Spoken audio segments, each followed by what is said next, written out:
tantangan global saat ini. Kita ingin memahami, walaupun kita tinggal di Surabaya, di Indonesia, tapi kita harus punya wawasan global.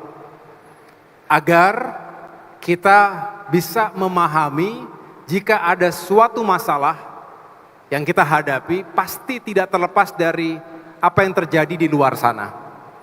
Kita sebagai masyarakat global, kita hidup di perkampungan global. Artinya apa yang terjadi di belahan manapun di dunia akan mempunyai dampak langsung maupun tidak langsung terhadap kehidupan di Indonesia. Kalau dilihat di depan ini, adik-adik sekalian, perang terjadi di sana sini, betul? Di mana saja coba? Rusia dan Ukraina masih terjadi. Bagaimana Palestina? Tragedi kemanusiaan, betul? Israel dan negara-negara di Timur Tengah masih terus dalam keadaan perang. Sesekali gencatan senjata, tapi setelah itu perang lagi. Korban berjatuhan setiap saat, banyak yang tidak berdosa. Masyarakat sipil, perempuan dan anak-anak yang seringkali menjadi korban paling buruk. Belum lagi yang terjadi di kawasan Asia, Asia Selatan, India, Pakistan. Asia Timur, kita tahu ketegangan di semenanjung Korea, isu antara Tiongkok dengan Taiwan, dan termasuk juga apa yang terjadi di Asia Tenggara. Yang terakhir kita ikuti siapa? Thailand dengan Kamboja. Kemudian Flashpoint, Laut Cina Selatan. Ini juga saat ini masih terus menjadi sumber-sumber ketegangan di abad 21. Jadi secara global, geopolitik memang terus memanas. Kita harus memahami situasi ini.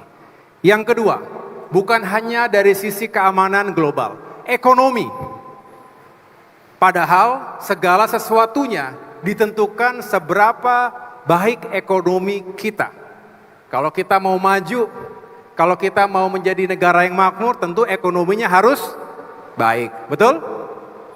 Tapi tentu ini semua ditentukan oleh apa yang terjadi di dunia.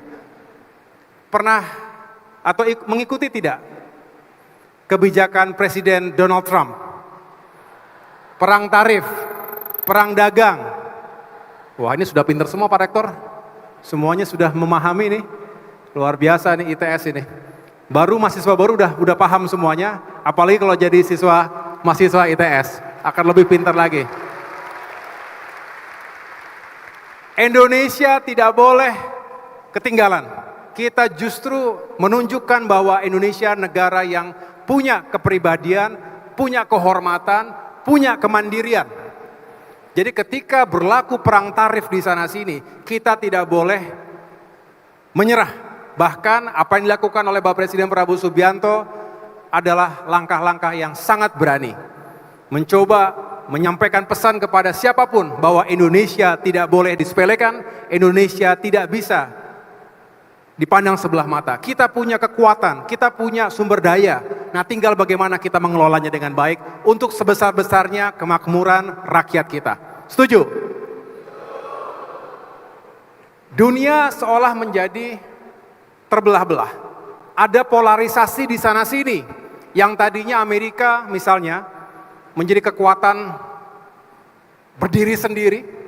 Kemudian dulu di Perang Dingin ada kekuatan Soviet yang kemudian menjadi Rusia, sekarang terbelah-belah. Ada kekuatan-kekuatan baru, grouping-grouping baru yang juga saling beradu pengaruh, termasuk pengaruh ekonomi. Nah, bagaimana kita menyikapinya? Indonesia di tengah-tengah percaturan global, termasuk persaingan antara dua kekuatan besar antara Tiongkok dan Amerika Serikat, memposisikan dirinya sebagai negara yang non-blok, tapi bukan berarti tidak punya strategi untuk menjaga keseimbangan agar secara keamanan kawasan kita tetap aman dan stabil, tapi secara ekonomi kita bisa mendapatkan manfaat sebesar-besarnya. Bisa diikuti nih adik-adik sekalian? Lanjut ya. Yang berikutnya, disruptive technology. Ini sebuah megatrend, sebuah tren dunia yang tidak bisa kita hentikan, tidak bisa dicegah. Kita hanya bisa memitigasi dampak-dampak buruk dari teknologi yang disruptif. Saya pengen tanya, boleh ada yang angkat tangan? Apa itu disruptive technology? Dan apa dampaknya terhadap Indonesia, terhadap masyarakat kita?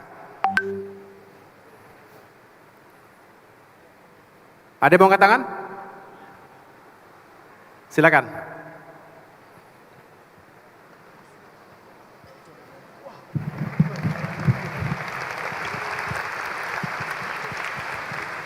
Sebutkan nama, dari mana, pacarnya siapa? Tes. Halo, perkenalkan nama saya Afral Zarif Mufli, asal saya dari Sidoarjo. Jadi disruptive teknologi ini kita bisa dapat definisikan sebagai perkembangan teknologi yang dia itu menggeser peran-peran ekonomi yang konvensional. Contohnya seperti yang Bapak tampilkan di sini ada ojek online dan Tokopedia.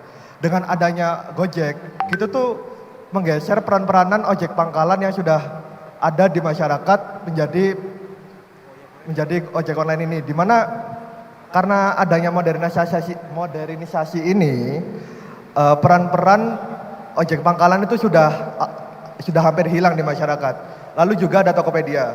Tokopedia ini memang mereka itu membantu usaha-usaha kecil, tapi juga secara tidak langsung mereka itu mematikan bisnis-bisnis kecil yang sedang berusaha dan tidak paham teknologi itu, Pak. Sekian. Ya, tepuk tangan. Ini ada kaos dari saya bisa buat olahraga. Ada lagi?